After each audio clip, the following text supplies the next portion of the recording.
छुट्दा तपाईँ बीचबाट जुन जेन्जी आन्दोलनको क्रममा बाहिर निक्लिनु भयो त्यो बेला तपाईँ निक्लिँदा धेरै कैदी बन्दीहरू पनि निक्लिए।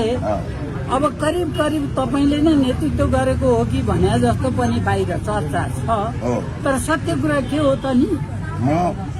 म मात्र सबैभन्दा पहिलो 24 तारिक 23 गतिको हिंसामा कोही नबोलाउँदा 24 गतिको घटनाका लागि जेलभित्र बसेको मान्छेलाई बयानमा बोल्दिन जाने पहिलो मान्छे को हो?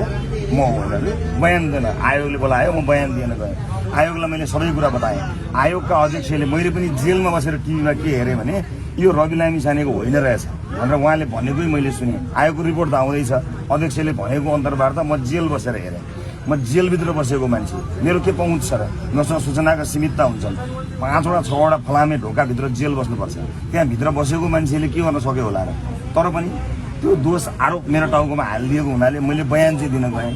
बयान दिएको छु, बयान आउला, त्यसको रिपोर्ट पनि आउला, छानबिन पनि आउला। तर उहाँले भनि चाहिँ के सक्नुभयो भने रवि लामिछानेको यसमा दोष छैन, उसले त बरु जेल जोगाएको रहेछ, उसले त नलैजाऊ मलाई, मेरो हुँदैन, उहाँले गर्दाखेरि कैदीबन्दी भएका रहेछन्, उहाँलाई त धन्यवाद दिनुपर्छ भनेर जेलरले पनि बोल्नु भएछ, छानिन आएका प्रमुखले पनि बोल्नु भएछ। अब अरूले के बोले, हजुरका कानमा कताबाट आइपुग्यो त्यो मलाई थाहा भएन।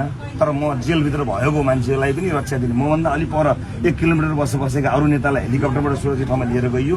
म सुरक्षित बसेको मान्छेलाई जेलबाट निस्केर जा भनेर जबरजस्ती निकाएर पत्र खुलाएर निकालेर पठाइयो असुरक्षित ठाउँमा, जनताको हुलमा आगो लगाएको ठाउँमा म गएँ। अरू भागेर गए, म जनताको भुलमा जनताको बिचबिचमा लिएर गएँ। अब म जेलभित्र बसेको मान्छेको त्यो कैदी भगाउने क्षमता हुन्छ कि हुन्न? हजुर जस्तो एउटा प्रबुद्ध उमेर र अनुभवले खारिएको राजनीतिक रूपमा यति चेतनशील मान्छेले बिना आग्रह पूर्वाग्रह यहाँको विवेकलाई छोड्छ। भएको चाहिँ यही हो, हजुरको विवेकले मेरो कुरा सुन्यो मात्र कि बुझ्यो, अथवा बुझ्यो मात्र कि ए हो रहेछ भन्यो, मलाई पीडित देख्यो कि पीडक देख्यो, हजुरको विवेकलाई छोड्नु।